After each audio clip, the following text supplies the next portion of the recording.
even if you're not going to law school in LA or New York or Atlanta or Miami or wherever you want to work, I would seriously look at the opportunities of doing semesters in those cities where we have lots of students in our class where I'd be like, hey, I'm at, University of Michigan, but I'm doing a semester here. Or I'm from Atlanta, but I'm doing a semester here. Or all the people who did the study abroad through Southwest, those were the opportunities to get. Yeah. The Love and Order Podcast with your host, LawyerLimor. This podcast is for entertainment purposes only. The opinions expressed on this podcast are not legal advice that can be relied on. They are based solely on the limited information provided. These opinions do not create any attorney-client relationship. Those seeking legal advice should contact an attorney in the appropriate jurisdiction and practice area. The biggest scam in American politics: a twice impeached president elected with a minority of the popular vote appointed 3 lifetime members to the Supreme Court who were confirmed by a majority of the Senate representing a minority of the population. Today is June 24th, 2022, a month away from J-Lo's birthday. And why is that relevant? Because our guest today was also born on July 24th, former senior counsel of business affairs at Viacom and current vice president of Business affairs. Wow, of business affairs at NBC. And why do I forget and fumble? Because Jennifer C. Duval is my best friend. And when I told her to be on the podcast, what did she do? She came on looking like a Kardashian, okay, with the most beautiful face, the most beautiful hair, the most beautiful and perfect background. And of course, it's something only your best friend would do to you. So I guess it's allowed. It's fine. It's fine. I'm so happy to have you, Jennifer. No one really knows this, but we tried to do a podcast at one point and it would have been amazing. Yes. It would have blown up. And what happened? Jennifer decided to move from LA to New York, but it's okay, because she found the love of her life and got married. So it's okay. It's fine. And LawyerLimor to the end of the world. And I'm so excited to be here. Thank you so much for having me. I love you so much. And I'm really mad because we went out to dinner last night. We planned the podcast. And what happened? A bunch of men ruined, and one not so smart woman ruined it for us. And today, Roe v. Wade was overturned. And, we spoke already about this privately just because, it had nothing to do with the podcast. It was basically, what the F just happened? How do you feel? What is going on in your head? Honestly, this is not a surprise. And I think I've already processed these emotions when Trump was first elected, because knowing that the seats would have been open, and may she rest in peace, Ruth Bader Ginsburg's seat was going to be open. Like, we saw the writings on the wall. Now that it's a reality for everyone, it's like now re-going through the emotions again. I am not shocked at all. I'm extremely disappointed in the surprise of everyone, because if you didn't think this was coming and you think you live in your little world that I'm only, one issue voting, or, looking at, well, this is what benefits me as a sole person in this country, and not looking at your overall community, including women and women who voted. And here we are. And now we're faced with the consequences of our actions. That's a really, really good point, because what did people think when they were voting for Trump? What did you think was going to happen? I recently spoke with someone who said, well, a lot of people voted for Trump because of economics. Huh? What? What are you talking about? There were others. That's such a long. Right. I got a C in Economics 101. So if somebody could explain to me what they mean by economics, that would be great, because obviously that went right over my head. But what matters to me right now is, some people make the comments of like, what is this going to mean for our children? But what does it mean for us? Right. This is the life we have to live in now. Like, our parents are past childbearing age. It's like, what does this mean for us? And the reality is, we can consider ourselves privileged to be in the coastal elites, where, it's still left to the states, and California and I'm from New York are still very much liberal leaning. And I don't see a real change in the immediate future for abortion rights in California and New York, but who knows, you know? And I don't know, it could just change so quickly. So yeah. And who knows is that's the scariest part, because we're just at the beginning of this. We're just at the very, very, very beginning of it. And, you know, LA, New York, you're right. It may not affect us as much as other places, but I think that people have lost the bigger picture, right? There's no empathy. There's no understanding. It's just what you described. It's very selfish, right? A selfish way of thinking. And I still, we've talked about this too, I still have PTSD from the Trump presidency. Of course. I don't know if it's even post, because we're still in it. We're traumatic stress disorder. It's not post yet. Yeah. So I also think I need to say, because I'm the one who forced you into this politics talk, or I'm going to blame it on the Supreme Court, but I think we need to say that these views are your own. You don't represent any current or former employers, and we're done with that. We're done with it. I think we all need to also sit with the decision for a while. I think you're right that it's, you shouldn't be shocked by this, right? We also had a leaked opinion, right? That was confirmed, wasn't confirmed, whatever it was.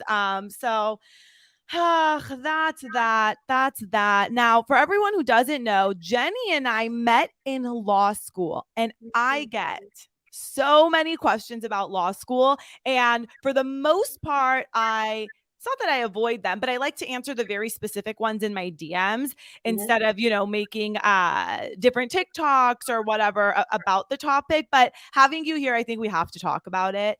Great.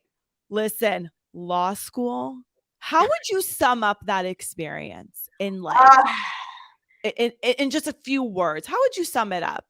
I would sum it up as the Squid Game, but you make it out alive. Okay. Barely, but you make it out of life. It was.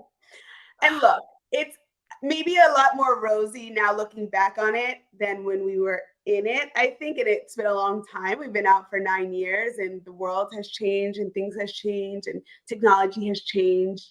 But for people like you and I think for the vast majority of people who go to law school or even higher education in their masters, you know, do it because they, to a degree, enjoy school and do well in school, enjoy class. And for people who do well and, you know, I've always kind of thought that school was their thing, the first semester of 1L in law school quickly humbles you to understand that you know nothing. You were never smart. You will never be smart. And then you get to 3 years and then you pass the bar and you become an attorney, and then you realize that was mostly a lot of imposter syndrome and, you know, all of that. But it was the single most humbling experience of my entire life. Wow. I will co-sign that. And it's so funny, Jenny, because you know, why am I calling you Jenny? You're Jennifer. Jenny.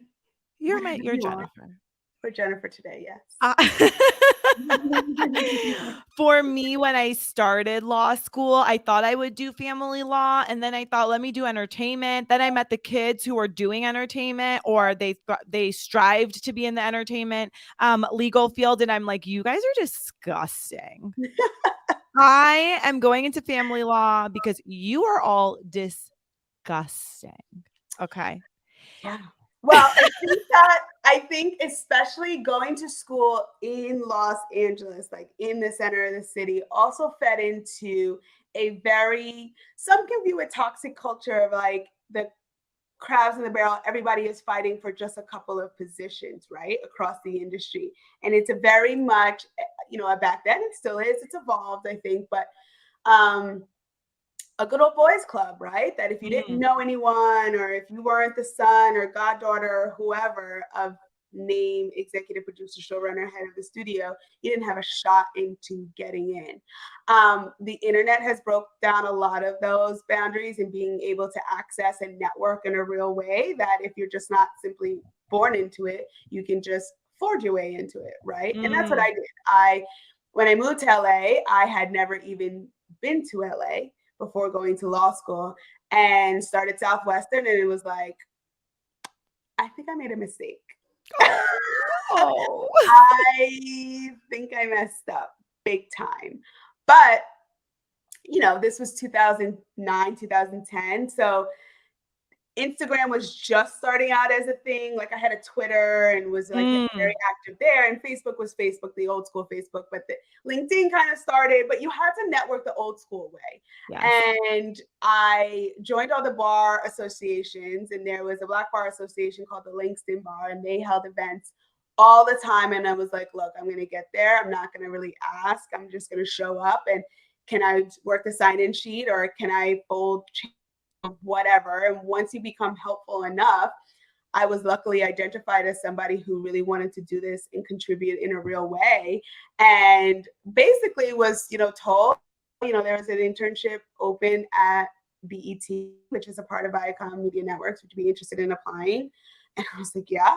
So I applied and I started the job, and again, knew nothing. This is again when intern paid $0, and I knew that I wanted it more than anybody else. Showing up on days that I wasn't even on the calendar. We were sharing desks. I was the first one there. I was going to be the last one out. It didn't matter. School didn't matter. Money didn't matter. I was going to do anything. Now, not even saying that's the right way to do it, because I made a lot of mistakes, but I was going to be the hungriest person there, and it ended up getting me the job right after the bar. So learn from my mistakes. Do better than what I did. You from law school till now are always the person that if anyone wants to break in to the entertainment legal field, they come directly to you. I mean, I get DMs, texts, phone calls. Can you get me in touch with Jennifer? I sent Jennifer a LinkedIn message. Can you make her check it? And I'm like, okay, guys. And I will answer them all. Yes. We have, listen, let me tell you, that is a problem. I know. That you and I both have. Okay. I've showed you some of the DMs that I get. Yes. And I respond to them like, send me your resume. Who am I going to send it to? You want to be a Supreme Court justice? Sure. I'll figure it out for you. Like, what? But it's amazing. It's amazing that people now have access to us, because I didn't have an older attorney I could go to, someone more experienced that I could just message. Right? It was a cold email and it was so awkward and you had to proofread it and gross. Right? I'm going to tell you a story that I think maybe you don't know, but I think you'll find it funny. So when I was the president of the Black Law Student Association when we were at school, and one of the reasons I even knew what Southwestern was because of Sean Chapman Hawley. Yes. And I was obsessed with her, and I followed every single case, and I knew like she was it for me, right? And I think we called it the Outstanding Alumni Award. Like we just made up something to be able to honor her. And she came to campus, she spoke. It was the greatest thing ever. But prior to that, again, this is so random, but you remember where I lived on Park, I lived in Park La Brea at the time. Yeah. There was a nail shop right on Wilshire. So I was getting a pedicure, and Sean Hawley walks in and she's getting a pedicure too. So I was like, this is 2011. I was like, should I say something? Should I not say something? That's weird because she has no idea who I am. And this is like her coming to get her nails done, like whatever. I emailed her as like, I'm just a law student and I am a nobody and I'm a do nothing. And, I just want you to know that I've been following you and that I came to law school here because you went here and all that. And she wrote me the sweetest message back. And I feel like if Sean Hawley can respond, Jennifer Duval can too. Wow. Jennifer, did you say anything to her at the nail salon? No. Oh. I did. I was petrified. But I also was like, this could also go very badly, and like security. So I was like, I knew what I was gonna say in an email, and again, like it was like I asked Holly or whatever. Like I just searched or whatever. I made it up and just kind of shot in the dark. nowhere. But like, that's the kind of dedication and hunger that I wish I saw in more people. And when I do, I identify with myself like, yeah, I was you at one point. So how can I help? I love that. I love that. And you were really, really smart when it came to, well, when it comes to everything, but paying your way through law school. I remember you were applying to every grant and scholarship, things that people didn't even know, and you did it strategically. Yeah. Yeah. I mean, again, I was kind of going through it blindly, but every day there was a fee, there was a this, there was a something. And I was like, I took out loans and everything, but even that, I'm like, the bar scholarships or the Black Law Student Essay Scholarship, the secret or the behind the curtain that people don't really appreciate about scholarships is that so few people even actually apply. Your chances of getting it are so high that you just have to put yourself in the running. So when people say, oh, she gets everything, or why does she? Because she applied, or he applied, or they applied. Like, that's usually the reason why. I can guarantee you my applications, my essays were no Mozart, Picasso work of art, but I just applied. And that was the difference between getting a check in the mail and not. Yes. Yes. I think the thing with you is you always go for it. You always try. And most of I want to say 99% of the time, or if not 100, you get exactly what you go after. I've seen it. That's the way I see it. I don't know. I feel like I've witnessed that with you. I'm definitely not 100%, but I will say that I'm very intentional about what I want to do and kind of placing myself in the way of doing it. I don't give too much credit. A lot of it can just be right place, right time, and a little bit of luck. But I mean, even just going back, making the move, I was a total Northeast girl. Like, I'm New York. Could have stayed up there, and I could have went to Brooklyn Law, and I could have been very happy and comfortable and had the support of my friends and my family. But I took a leap blindly. And, even when I stayed at Viacom for the time as a 2L up through graduation, it was one, because they would have me. But two, I made a decision, or I took the risk to say, if I don't get any other experience, this is where I'm going to have to land. I'm going to have to make sure that I'm doing whatever I can to make this work, because there wasn't a firm job waiting for me at the end of the graduation stage. There wasn't a job at the DA's office or PD office or a personal injury firm. So I was going to have to make it work regardless. And that was the kind of like hustle mentality that, listen, if my parents were not funding a Malibu Barbie lifestyle for me to live in LA, if I was right back at New York, which is a privilege at that, to be able to know that I always had a home somewhere to go to. And I acknowledge it, and I so appreciate that. But I was going to make it work regardless. And I don't know, 12 years later, I'm still here.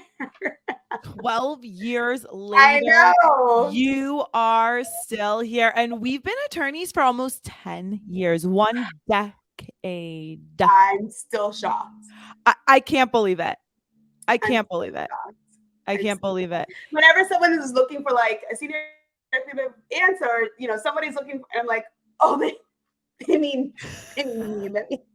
Let me go ahead and reply, because I'm looking for the adults in the room, and it's me. So it's literally us. It is literally us. It's so weird. It's so weird. And for those who don't know, 1L is a first-year law student, 2L is a third year, 3L is a third year, your final year. And you could do different, you could do it in 4 years. You can do it in 2 years. You can do it only at night. You can do it during the day. There's so many different paths. But Jennifer, can you walk us through what a day in the life for you is as an entertainment attorney? Because a lot of people ask me to do a day in the life of myself, right? Being an owner of a firm, and I do family law, and I litigate. You don't litigate, right? So there's a difference. And I tell people, listen, I can't take the cameras into the courtroom. It's not Johnny Depp versus Amber Heard. So I can't show you that.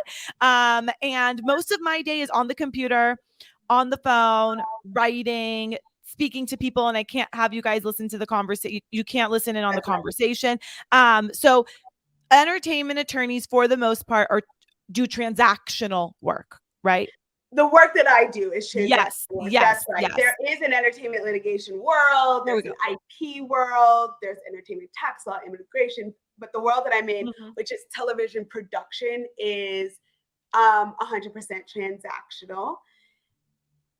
For the purpose of this conversation, NBC does bifurcate the groups between business affairs and legal affairs. Some of the studios, like at Viacom, do combine the two, but I am a lawyer. NBC, I am in the business affairs role, which means that I do the deal making for the unscripted shows on the television and streaming platforms. I love the day in the life transparency that like TikTok has opened, especially for the, in my opinion, more fun and glamorous like tech jobs, because it opens up like, oh, I didn't even know that you could do this at Google or at Netflix or whatever. Like it's, I think that's one of the huge upsides that have come out from the kind of opening the curtains behind some of these jobs. And, you know, like you, I can't the specifics, but I think if I were to sum it up in one sentence, I, in my role, am the fulcrum of the business, all the other departments. So I work very closely with legal affairs, marketing, creative, production, finance, and that middle slot to where everyone can come for information. So once a show is bought and we take it into development, that's where I come in to make the deal, whoever the person or production company is. And if there are any attached to talent, I do that as well. Once that series green light, we go into current and I monitor that as well. So, and that can be literal day-to-day talent relations. And social media live in, that can go from anywhere to tweets, to dressing rooms, to, you know, interviews and the reunions that we shoot. And it becomes a personal or person-to-person relationship job. And you and I knowing that, you know, the law may say this, the contract may say this, but at the end of the day, we're dealing with humans, with real feelings, with real emotions that in my case are usually bare lies, and me, you know, getting them to a place where we can all stand behind a production and put a big budget behind a show that, you know, the world can enjoy. So, you know, at the first season of Real Housewives of, you know, OC, we were, I think, still in high school when that aired. Who knew it would have been the juggernaut that it is now and launched so many careers, and it is a staple in pop culture. So when I knew that I did want to go into entertainment, it was because of growing up at reality TV and saying like, this is what I do every day. Like, this is my hobby. I watch television for sport. I follow these guys like it is my job. And then it became my job. So that's the part that is kind of the meshing of when people say, I thought you loved your job. I don't love any job. There's nothing to love. It's a job. But do I enjoy the fact that if I am going to stay on the phone and email and keyboard all day, because that is 98% of my day, my hands are glued to a keyboard, it makes me feel good to say, well, at least I'm doing something I enjoy or that I'd otherwise even be watching. And that's what kind of motivates me to stay in the business that I am. I can go from anywhere from a phone call with a development exec, production, finance, or talent who's happy, unhappy with how their shoot is going, or, you know, what kind of support that they feel like they're getting online. Sometimes they're upset, they're really excited. You know, the best calls that I get are, you know, talent are starting their own business and they want to launch this and they're really excited about getting to their fans for their books and all of that. Like, that's super exciting, because then it goes beyond the television screen or the streaming platform. Like, then it's like we are really contributing to the celebripreneur ecosystem that is such a like woven into our mainstream, whether we realize it or not. If I go back to why I went into entertainment, truthfully, it's because I was the biggest Hills fan that ever was. Like, ever was. I thought I was LC. There was no one who was going to tell me I'm not Lauren Conrad. You basically lived where she lived too. Like, drove the same car she had. I had the pink suitcases. It was a different time. The kids today would never understand. It was a different I time. cannot with you. But Okay. I say that to say I was there was some vitamin that I was using and I bought from Target, and lo and behold, it's Low Boss Word spray. It's Lowe's, yes. So it's like, yes, the Hills was a made-up show, but people say whatever they want to say. You weren't there, okay? You were not there. You don't Jennifer, know what it made. And, you know, Jennifer Lauren has gone on to be, sorry. Jennifer, Is that the fact? the show was fake. It was what?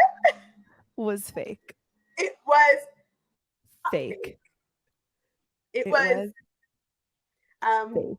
encouraged by people. Look, nothing is fake, right? Nothing is real. But nothing is real. That's good. That's really good, Lamar. You should. Thank you, Jennifer. Thank you. Nothing is fake, but also nothing is real. Very yeah. Good. I love it. That's what it is. That's LA. That's LA. And that's, I think, the business as a whole, not just what you do, but just the entertainment business. And if you don't know that, I think that's when you fail in the industry. If you don't understand that, you are setting yourself up to fail. That's right. That's right. In sports, in entertainment, in really, like it's a little bit of a rose-colored glass over it. But then once you kind of see it for what it is, and you don't let yourself get too entrenched in the, like, you're actually making, like I did, life decisions based on what people you've never met are telling you to do, then, you know, you can kind of understand that it's mostly for fun and fodder. That's a good point. That's a good point. And I think it's important to emphasize, I think that you need to go to law school where you want to work. Yeah. I think the pandemic and introducing remote work as a real option has broken a lot of boundaries. But in the return to work world, where that's opening back up, even in hybrid models or even 100% remote models, I think we're still going to see a real value in the person, and that's going to require you to be in the city where you want to be. I had a real advantage in living in LA and getting an internship at Viacom off cycle to be able to work there during the school year, because I would go to BizAz at 9 a.m. and at 12:30 I'd be driving down over. Like, I couldn't do that if I lived elsewhere. So even if you're not going to law school in LA or New York or Atlanta or Miami or wherever you want to work, I would seriously look at opportunities of doing semesters in those cities, where we had lots of students in our class where I'd be like, hey, I'm at, University of Michigan, but I'm doing a semester here. Or I'm from Atlanta, but I'm doing a semester here. Or all the people who did the study abroad through Southwest, those were the opportunities to get. Yeah. Lots of people were here for a semester or two, and they were so great because they knew that, listen, I only have a semester or two in LA. They got the best internships. They were at the best networking events because they were hungry. And I had a good feel for that too, because I was, a New Yorker in LA, knowing that I was going to have to work harder than the people who were born in LA and lived there their entire lives and, knew or, were very familiar with the space. Oh, yeah. I can't believe there was a time you didn't live here. Well, I was about to say, if I lived here for 12, save 2, so like 10, and I'm going to, I'm in my, like, it's a lot of time. It's almost evened out? Let me think. If I'm thinking about adult years, for sure. Adult years for sure. Adult years for sure. Yeah. Adult years for sure. Do you see a lot of, are there NDAs in every single contract you ever touch? Like, is it an attachment on everything? Yeah, definitely.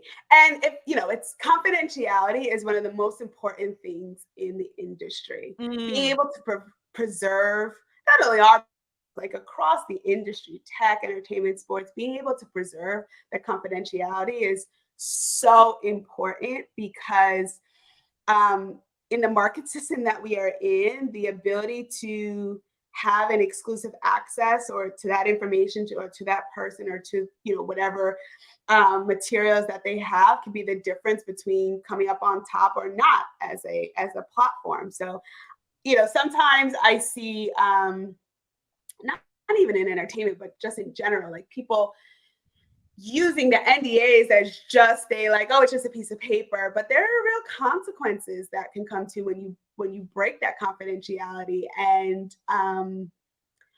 even if they're not legal, at the end of the day, this is a relationship business. And if you are someone who is not really able to keep important and privileged information confidential, that can really affect who you work with or who you deal with in the future. And that's this longer term road that I wish people, students, workers, celebrities, everyone, that kind of just paid more attention to. And I think I need to let everyone know that any technical difficulties, I am going to blame on Jennifer. Please. Okay. It's 100% my fault. Literally 100% my fault. If it starts thunderstorming and lightning in the middle of this podcast, it will be my fault.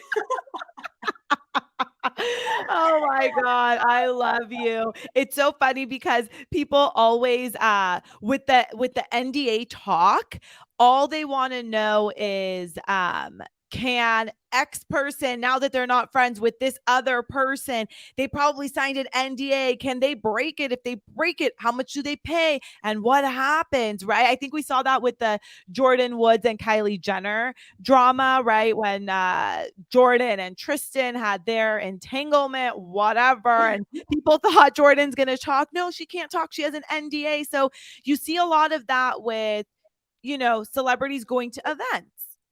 Mm-hmm. Right? Celebrities being on set for something. That's right. But do we see a lot of NDAs in just regular celebrity relationships, you think?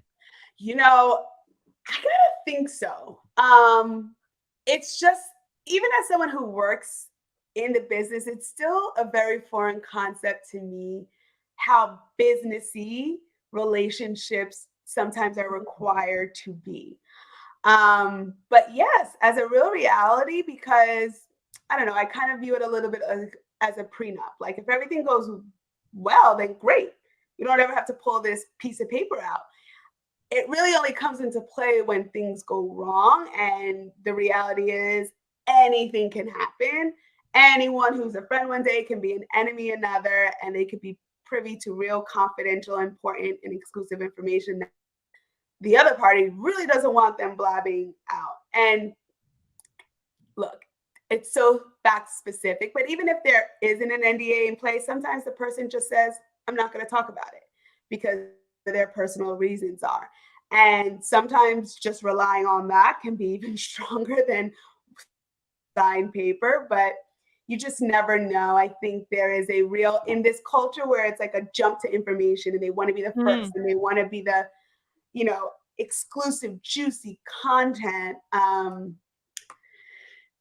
there should be a pause in the information we are sharing and why, in my opinion. But look, there's a real money and compensation attached to having that information, and sometimes that can drive decisions as well. So, great point.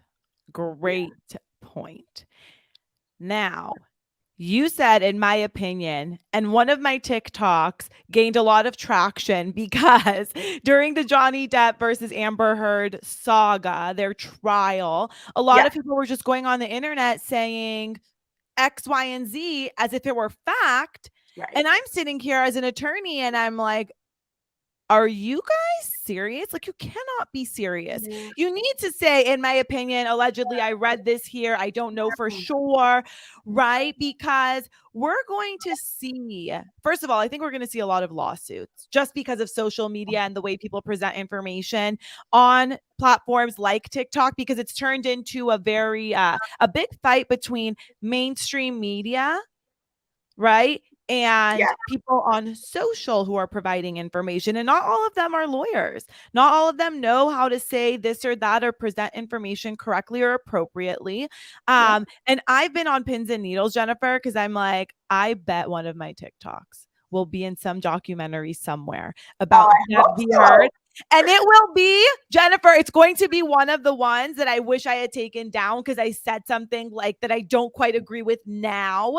So you said something interesting. You said, in my opinion, and I posted a TikTok where I was letting everyone know, I understand you're not all attorneys, but you are pushing information as fact when it is not. And there was a lot of that while the Johnny and Amber case was going on. And I've seen, now there's a push and pull with mainstream media and social media. A lot of people are now seeing, the audience is now seeing that the information when you're watching a trial, right? And you're in the courtroom and social media is presenting it as exactly what it was. They go and compare it to mainstream media and they're like, were we watching the same thing? And during that is when I was approached by Court TV, other different, mainstream traditional media entities that now want social media creators on their platforms. So I'm thinking social media is just the best place to be if you want to break into traditional media. Absolutely. It has broken down the walls and it used to be this gatekeeping thing that if you are not represented by the best agent from the best agent, you would never even have access to these traditional media platforms or streaming platforms. And now it's almost as if you're not going to have a conversation with them until you're able to build up your social media presence. And I love it because you don't have to be the traditional beauty. You don't have to be the, most decorated, educated, like anybody can post content.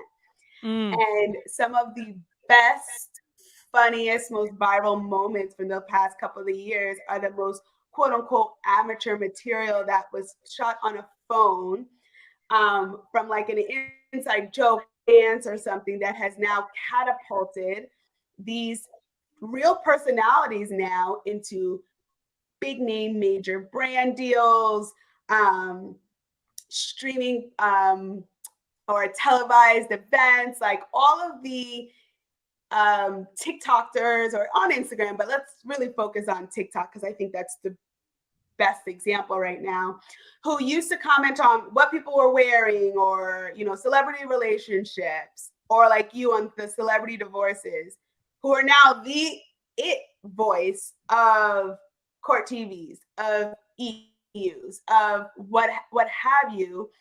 2, maybe even 3 years ago, that was a really hard space to even find yourself in. And now it's like everyone clamoring to get the next whoever. I remember before the pandemic, it was like before the shutdown was the NBA finals. Oh, no, not the NBA finals. It was the, God, what is it called? Not the final. They do like I don't know, but I remember. Because we were together, weren't we that weekend? Yeah. Yes. And the only reason I'm bringing up, what is it called? The only reason I'm bringing it up because they were called the TikTok girls back then. Oh my God. But it was Charlie and it was all of them that only me who downloaded the app knew were, and everyone, they did the halftime show and they did the, renegade dance and everything. And no one knew who it was. And I thought it was so cute because it was on this little app. And these are now 6, 7, 8, 9 overtime million earners. Millionaires. That's right. I think I saw Charlie ranking at like the same as like the CEOs of companies. So take that with what you want, right? And good for her and good for everyone else who's able to exploit, but in a positive way, the system, right? Because there's money to be out there and there are to be sold and there are, information to share. And so long as it's an open forum and people are really given the same kind of access, because with the unfettered access means that it does end up getting cut out and voices getting cut out in real way. And that's going to be the land that we live in now to start really attacking, because you're not seeing the Black and brown faces that created the dance or started the trend, and they're not given that same platform. So we do have a real issue there. But take down the walls that were like, we are only the networks or the content creators and nobody else can have access to it, has been completely demolished. And I embrace it. I think it's so exciting. I mean, people are doing it from their campus, from their bedroom. It's so great and it's so funny and it's so addicting. And I'm like so excited for it. I love it. I love it. When the verdict came out for Johnny and Amber, it was me and a few other creators getting the same calls everywhere to be on so many of the same things. And we would just connect with each other. And it's like, I can't even text you back because I can't breathe this week. I love it. So much going on and they wanted all of us. And it's funny because we used to, I mean, you and I with our friends from law school used to sit there and watch like CNN and you see the talking heads and it's like, wow, these really mature, much older, smart. And you know, at the time it was unattainable. Yes. And now it's, you're booked another week. You'll be next week. Like you'll be booked every week into the next, like it's just so great. It's so great. It's crazy. It's crazy. Let's move on to, I know you've watched this movie. I have not. Top Gun. Can we talk about Top Gun? Yeah, let's talk about it. Okay. Your summary. Your summary of the movie. Listen, I think I did see it when I was younger because my uncle, I used to always just watch movies my uncle would watch because he would babysit us and always hang out with us. Yeah. So I'm positive I've seen Top Gun, obviously, Tom Cruise movie, fine, Scientologist. But you saw the first one and then you saw the most recent one, right? Can you give us a summary of what it's about? Because your summary is hilarious to me. Okay. Gosh, I hope I remember it because I did think of something funny. I saw the first one for the first time last week and then seeing the second one. It is what did I say? It was funny. And Lord knows I'm not going to be funny. It was really funny. It was something just about it, and this doesn't ruin it, but Top Gun is a school. That's right. And I didn't know that. I didn't know that. I thought it was like a war movie. It really comes down to, so you're right, let me not ruin it. It really comes down to the relationship between male students at flight school. And everything that kind of comes from that. It could have, the same plot line could have been like a Gossip Girl episode or, you know, a college, like it's the same fundamental relationships when you put young men in one area, you just threw in fighter pilots. And that was the Top Gun of it all. It was not my cup of tea, but I do think that if you watch the first and then watch the second, they made so many different correlations between it that it was somewhat of a treat to kind of see how they evolved like in real time, like years later. Val Kilmer did really, really great. And, you know, he's had his health struggles. So it was really, that was really nice to see him kind of reprise his role there. They definitely made it more diverse. There was a woman student this time. There was a Black male fighter this time. So that was really nice to see. It was great. I mean, look, if you're a Top Gun or Tom Cruise fanatic, this is going to be your jam. There we go. Are there Tom Cruise fanatics still? You think? I think so. Okay.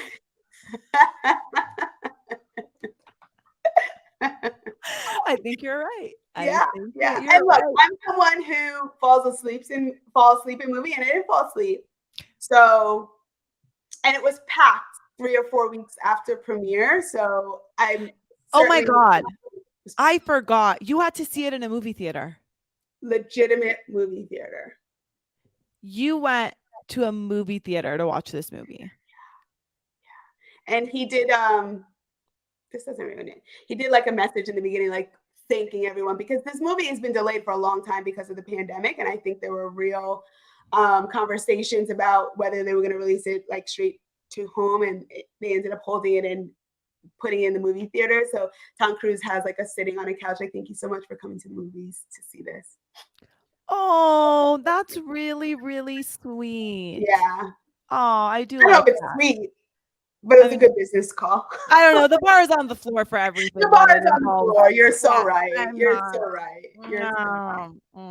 But Top Gun does have, let me know if we can talk about this, some copyright infringement issues. And we don't have to talk about it specifically with this movie, but in general, do you see, or can you familiarize us with the concept of just copyright infringement? Because we see it a lot in social media when people say, this person copied me, right? And on social, you see a lot of people saying, I should get paid because I started this trend. That's just now a social media trend. And part of the argument is, don't things go viral because they're trendy?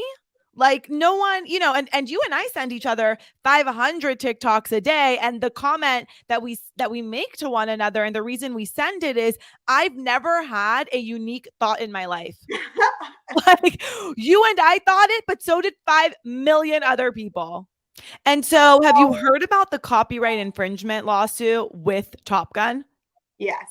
It's again, I haven't seen it, but we see a lot of these suits happening all the time. And I could just never follow, because sometimes the way I think that it should go is not the way that it does go. And it might have to do with, my area of practice is family law, right? So I don't know. These suits are always crazy. They're so complicated. They're so involved. They're so intricate that, there's an entire practice in intellectual property that I'm also not in, who focuses on what the rights are of who, how, and when to be able to exploit it. I wish I knew, more about it or be able to opine more on it. But yes, it happens every single day. Every single day. And with the rise of social media, I see people all the time thinking that they know what kind of lawsuit, someone who is on social telling us about their personal life, who they should sue for what. And typically they're mostly wrong. Yes. From what I see, they're mostly wrong. And I tell people, like, just don't comment. Just don't. And call a lawyer. That's what we need to tell them. Just call a lawyer. Call a professional. Google's not going to do it. Legal's not going to do it. Lawyers, I understand they're expensive and I get it, but call a lawyer. It's so worth it. It's so worth it. It's so worth it. So right now, I think there are students who are studying for the bar, right? It's still July and February, right? Yes.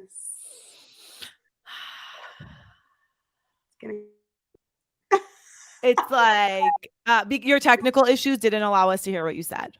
Oh, getting hot. When you say the bar, I get a little bit. Yeah, talk about PTSD. We are post that. Yeah. And I still, I used to have nightmares. Yeah. Nightmares. So Jenny and I studied together for the bar. And when I tell you, during law school, I did not study with anyone ever. I didn't want to be bothered. I would study in the basement of the library with no windows around me. Yes. And I was upstairs with like a 10-person study group, pizza. Yep. Yep. If I ever did that, it was for social reasons and definitely not to study. And then I started studying with our other best friend, Amir. And then we saw Jenny, who she was studying by herself, but she was in a lecture hall by herself. The whole room. She had the whole heater, ergonomic desk. Oh my God. And we started studying together, and thank you God, we both passed the first time, which, just for anyone, whether you pass or not the first try, is not detrimental to your life or your career at all. But it does feel good to pass the first time, only because you don't have to take it again. So is there any advice you think we could even give to anyone studying for the bar? My advice typically is get off of all forms of social media and isolate yourself.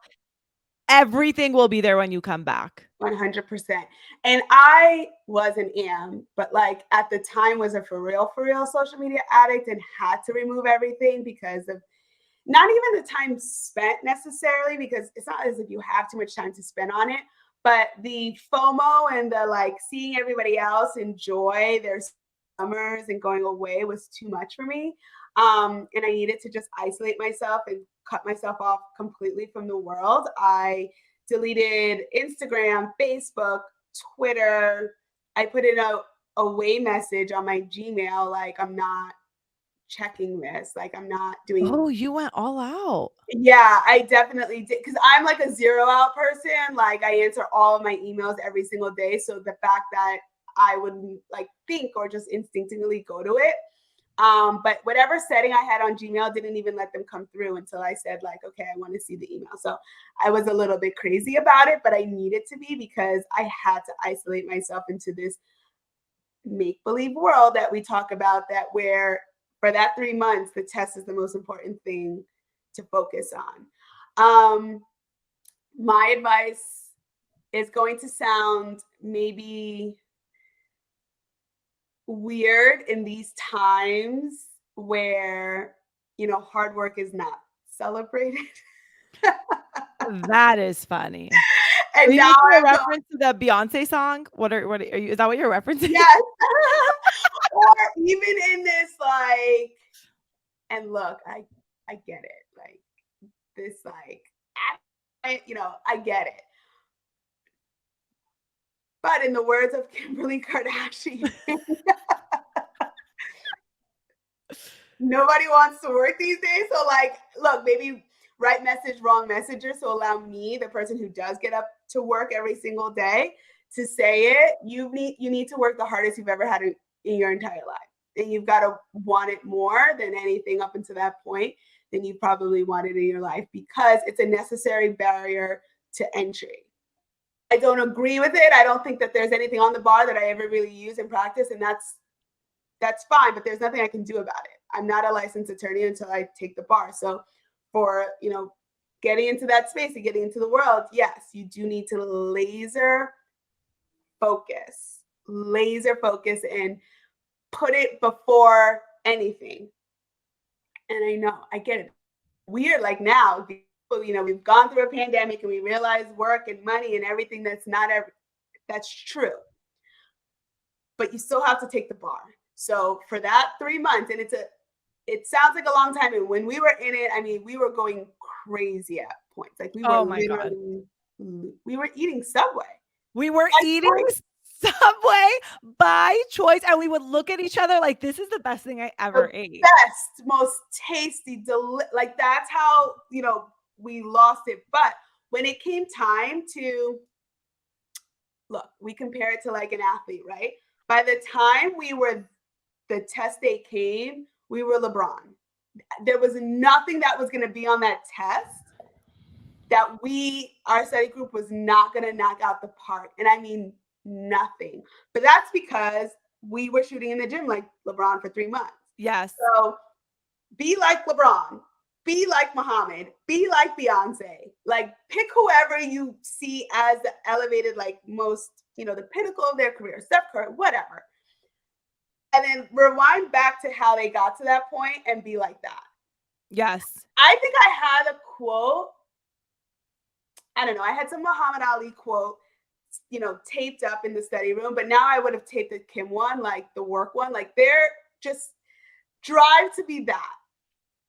Drive to be the hardest working person who wants it more than everyone else. Because look, that soft life, that life of luxury, that like life of opulence, yeah, that comes. But because of the work you put in, then it's not handed to you. It's not given to you. It just doesn't fall into your lap. And that's the part about social media that I wish people also understand. Like, we weren't online in 2013. They didn't see us crying, depressed, sad, eating $9.99, like disgusting foods and never seeing the daylight and wearing the same leggings every day. They see you now with 500,000 followers on TikTok and the most glamorous speaking, talking head as the most perfect thing that they want to aspire to. They weren't there in 2010 when you were taking your finals or studying for the bar or whatever. Like, there's a grind that comes to this that I wish people saw. And I wish people like us were more honest about. Oh, yeah. Oh yeah, there are creators that are honest about it, and I envy them and I admire them because I still am only comfortable speaking to my best friends about that type of stuff, right? I don't want it to live online because it doesn't help me get over it. Agreed. Right. So Agreed. Yeah. I don't really like to memorialize those Sure. things Yeah. because I'm not at a place where I could even help anyone. Right. You know, like we can't even help you guys at this point. We're not the people to do that. We can tell you how to get here. Yes. Yeah. But we're when not going to sell a course on it. Yes, because we can't. And mental health is a big part of it. And I'm happy that there are creators that address all of those things.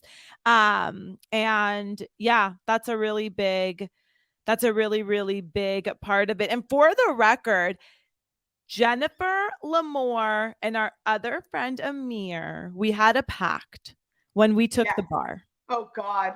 We said, wait, hold on. Before I even say this, Jennifer, yeah, if you're on YouTube, you can see Jennifer. She is full of shame and she should be. Okay. Shame. Because we had a pact that when results came out, none of us would tell each other. Okay. Because you never know. We could study and know everything. Test day is different. There's so much more that goes into it, right? So we all told each other, don't tell one another. Let's just whether you pass or not, we're not telling each other. When I tell you, I passed and I was so happy. And I turned my phone over and I'm like, why is Jennifer texting us? What did she write? I passed. She didn't know expletive. Yes. She didn't know if I passed. She didn't know if Amir passed. You could have rubbed that in our faces while we were on the edge. But I knew you guys did. Jennifer? There was not a test that was going to be thrown at us that we weren't. Jennifer C. Duval. It's easy. I felt it. To say you felt it now, okay? I did. I knew it. But thank you, God, that we did pass. And I think we should end this off with our story about what we did the night before results.